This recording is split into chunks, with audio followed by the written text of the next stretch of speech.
Welcome to Electorama Weekly. On this week's edition, we'll be continuing the conversation about the software highlighted on the software page on electowiki. Last week, we provided an overview of the categories on the software page. There is some overlap in the categories, but we're still sticking with the taxonomy, at least for now. One can find the categories there for visualization, calculators and playgrounds, libraries and developer tools, polling and administration, petition tools, and data formats. This week, we're just going to focus on the visualization category on that page. And the source page can be found at electowiki.org/wiki/software-visualization. And I'm Rob Lamphere. I'm the founder of the Election Methods mailing list, co-founder of electowiki.org, and longtime participant in electoral reform efforts. I'm joined by Taylor Eigen-Fisher and Carlo Estefano. Hi, I'm Taylor Eigen-Fisher. I'm a mathematician, and I generally study approval voting. You can find my stuff at eigentaylor.github.io. All right, I'm Carlo Estefano. I'm an environmental science student at Sam Houston State University. I'm hoping to bring approval voting to Houston. We'll see in time. But I'm a huge advocate of many methods, STAR, Condorcet, proportional methods, as well as just a lot of structural reforms. You'll find me on YouTube under Carlo Estefano. Let's dive into the visualization section. So there's a whole bunch of sub-flavors of in this visualization landscape category, whatever you want to call it. So there's the interactive sandboxes, the ones where you can drag around the candidates and or the voters and see the live recalculation. So, you know, Nikki Case's To Build a Better Vote ballot is a fantastic example of that. But there's also several others, including Smart Voting Simulator, VoteKit, Save, which is Tom Cavan's thing, the serial approval vote election. There's spatial win region maps, so Yi diagrams, Quad Elect, which is Christopher Munsterhelm's riff on Yi's stuff, and then Vote Line, which is a one-dimensional thing. There's also just simulation engines in general, VSE Sim on Center for Election Sciences official page, IEVS, Election Simulator, and Sim One Seat, the last one being Brian Olson's thing.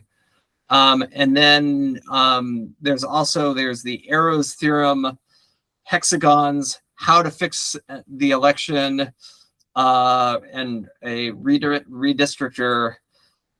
So those are a few of the things. I admittedly have not had that much time to really dive into any of these. I've been meaning to look at Christopher's thing for quite some time and just haven't gotten around to it. How about y'all? Mostly, yeah, I've looked at VSE quite a bit, and Yi diagrams. Those are the things I've spent the most time with.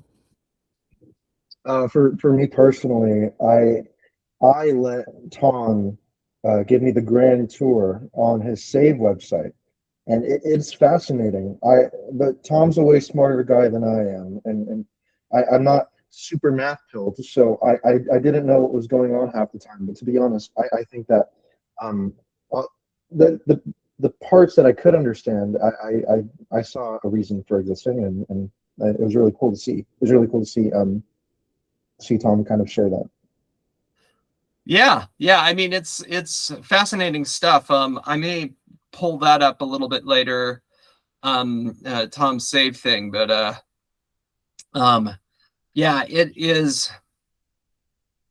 You know, when the thing, I mean, from a theoretical perspective, I think the Tom's Save thing works really well. But from a sort of political theory and like voter appetite for super duper frequent elections, I'm admittedly quite skeptical. But you know, but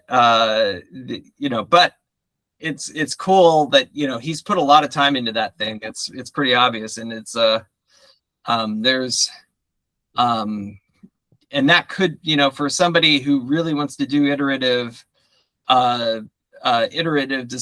decision making, that could be an incredibly powerful tool. Okay. So should we dive into anything else on this topic, or should we dive into interactive sandboxes? Let's dive in. Okay, so yeah, so Nikki Case's to build a better ballot, like I said, is the marquee thing here. It is two-dimensional. It's basically, in many ways, it's an explainer of Yi diagrams, which, if you don't know what a Yi diagram is, then although it doesn't, like, it doesn't bring up Yi, like, it doesn't specifically mention, Nikki doesn't explicitly mention Yi until the very end in the credits. And you don't have to know how they work in order to play around with it. And I am, yeah, so has anybody else done, played around with that recently and a lot? When was this made? 2016 is Okay. my understanding of things, and it was basically it's an interactive blog post is what it is. And yeah, I think I'm gonna try screen sharing, pulling it up.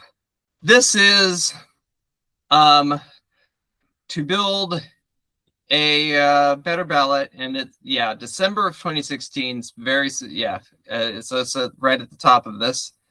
And what this does is it explains the two-dimensional bell curves that are the Gaussian distributions that are being used to and calculates them for a very simple election to look at. So the idea, let me see here. So I did the same sort of improvisation last week, but last week I admittedly did not know what the hell I was talking about. This week I know a tiny bit more. So this shows a 3-candidate election, and one of the things that Case does is describes how to is using these illustrations to show that, like, the irrelevant alternative of hexagon can become relevant if they move toward the center of public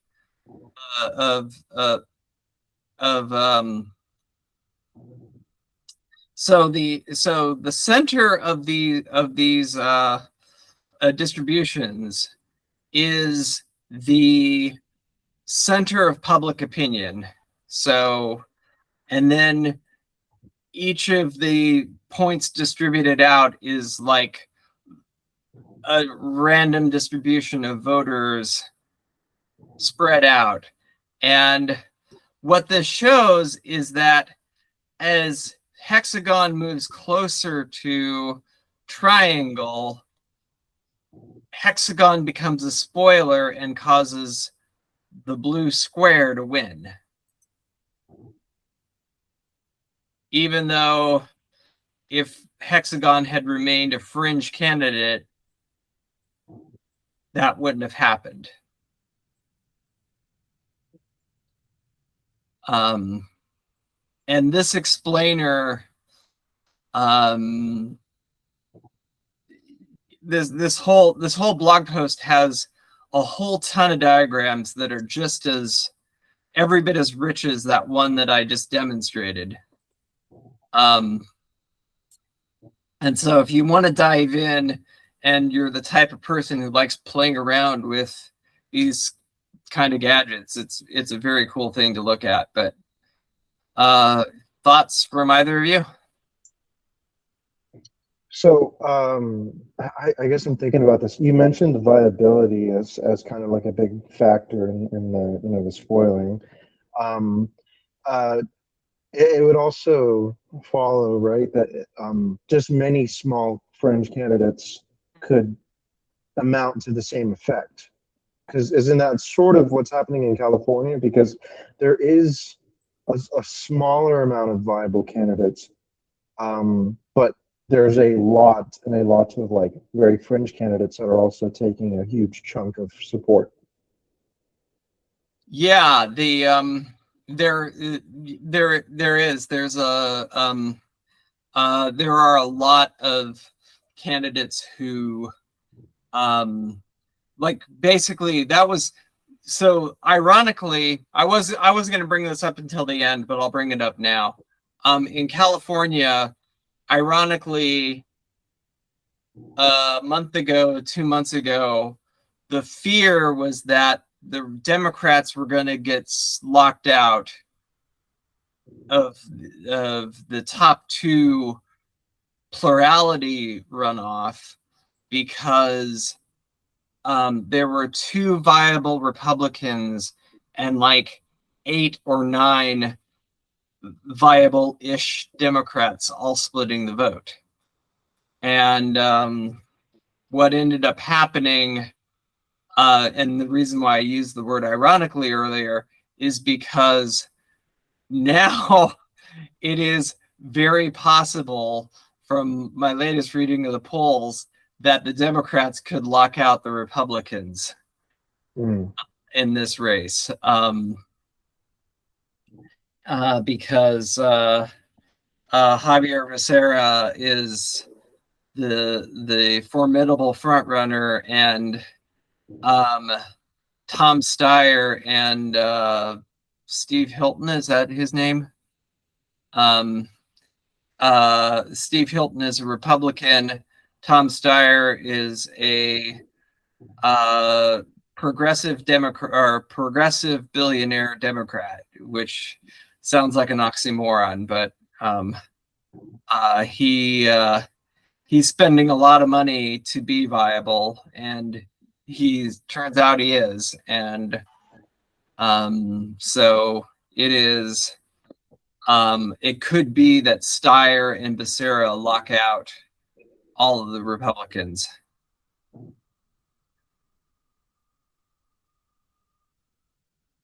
So yeah. So anyway, that's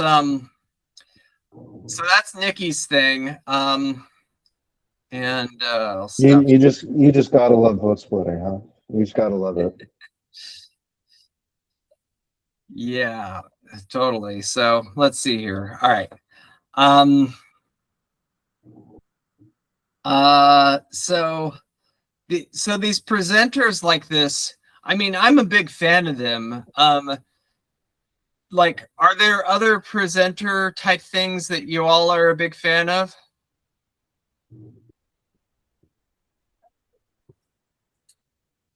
Nobody. All right, that's fine. We'll move right on. So the next part of our agenda is just to talk about Yi diagrams, and spatial voting and that sort of thing. So,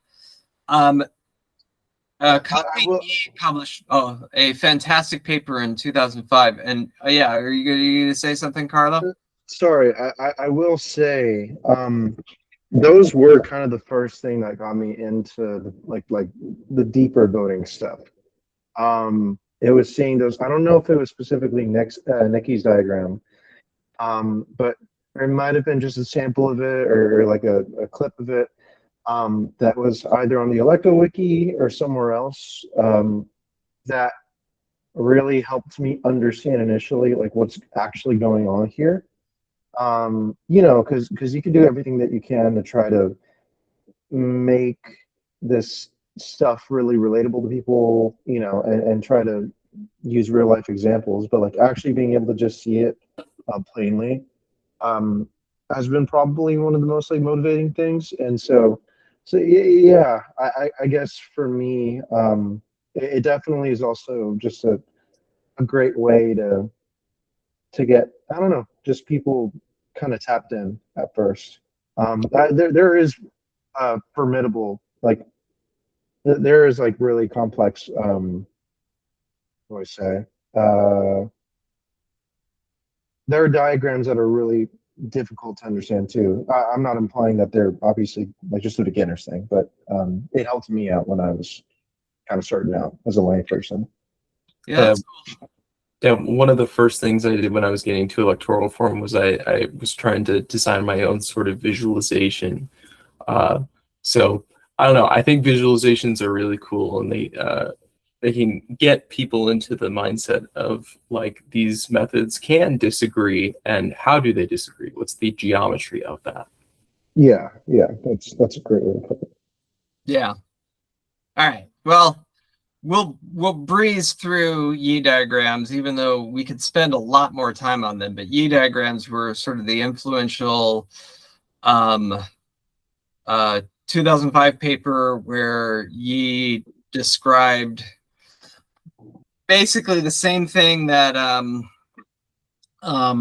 that same sort of distribution where you have the candidates dispersed about in little dots and then or in larger bubbles, and then the candidate and then the center of public opinion being a pixel.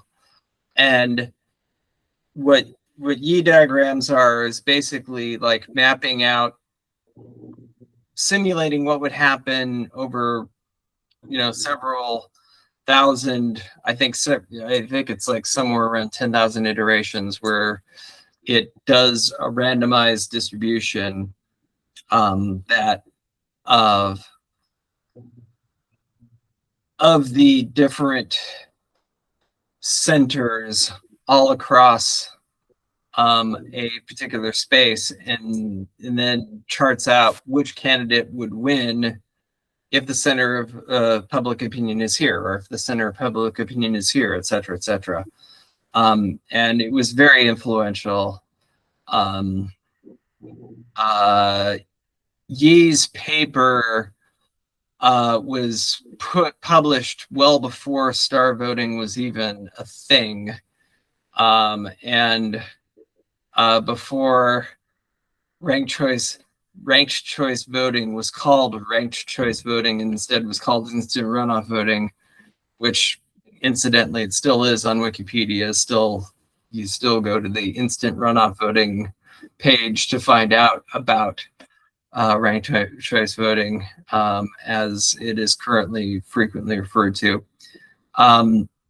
Anyway, Yi's thing, I think, score voting did very well. Approval voting does very well. Condorcet, which I don't know which Condorcet method Yi used. I think it's just Minimax, but I'm not 100% sure. Oh, I'm pretty sure it might have been Smith Minimax. I think Sass mentioned. I'm not sure, but Okay. I think it's probably Minimax. Yeah, which they all like. I have a hard time believing that like the various Condorcet methods would be all that different. Probably not. On those VSE, on those Yi calculations. So Warren Smith is an advocate who really pushes score or range voting. But Jameson Quinn also published some stuff about VSE. I think Jameson's stuff is better than what I'll just say it out right. Like Jameson did a much better job of providing a reasonably balanced view of things. How long was Jameson really like going through the VSC stuff after the Bayesian regret stuff with Warren Smith? This is like 2002, right? Warren Smith. Yeah, Warren Warren's work was like some of the stuff that he started was like in the 2000s, in the aughts somewhere. And then lots of folks have riffed off of that. And Jameson's, I think a lot of Jameson's work was in the late aughts, early 2010s. And and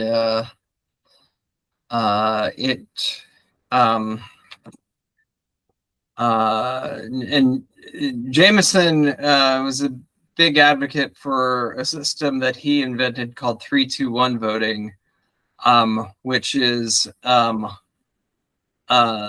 which I think predates Star. I'm not sure. Like they came out around the same time, I believe.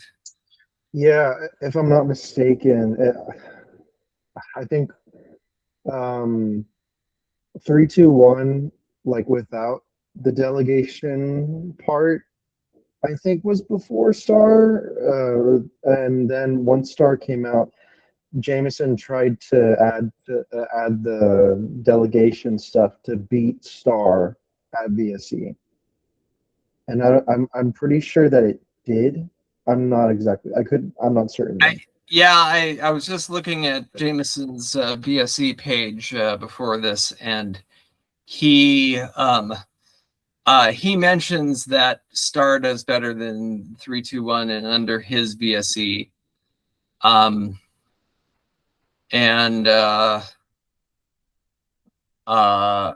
you know, talks about how and apparently Condorcet under ideal conditions does very well as well. He attributes, I think this may be a little bit unfairly, but he attributes like it calls out like how, like I think overemphasizes how much strategic voting would go on under Condorcet. I don't think voters would be sophisticated enough to pull that off. So pull off it, like, or even be confident enough to try is the important thing, right? Like,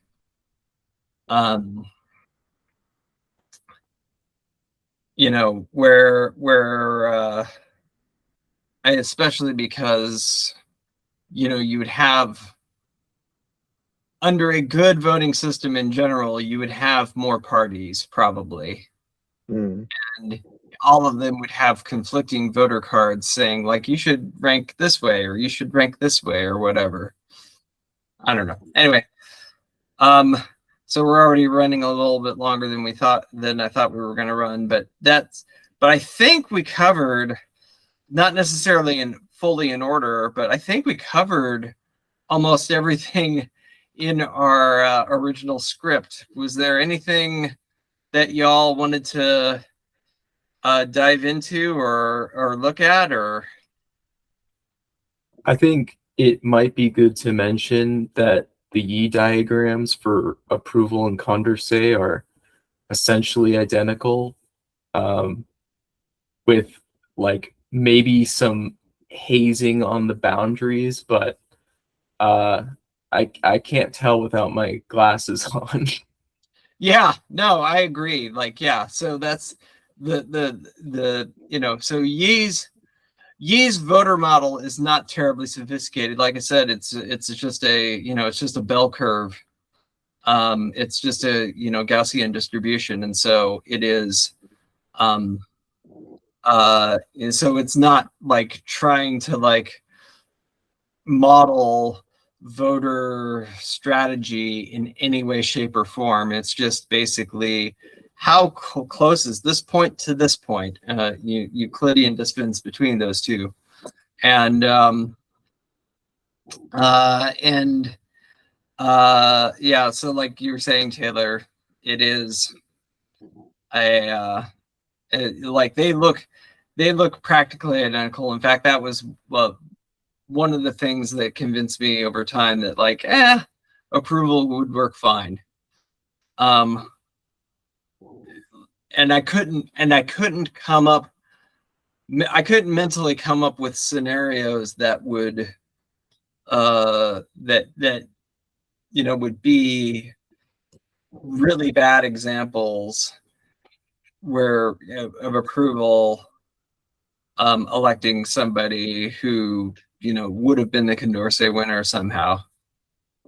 But yeah, that is fine to look at. So I will wrap up my thoughts on this, on all of this, but just saying, like, this is us just sort of exploring.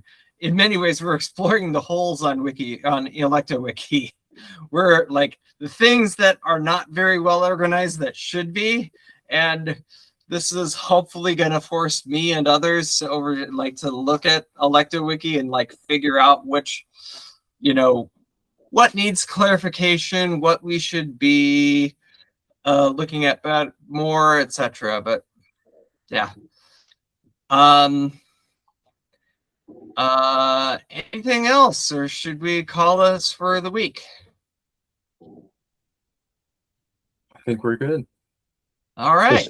That's good stuff. It was nice to kind of look back at the E diagrams and the VSC and talk about the Warren Smith stuff, because I think that I think that the E diagrams are probably the one thing that showed me the center expansion thing happening with score, because it took me a while, kind of as like a normie, to really get behind the need for the automatic runoff in star. Yeah, it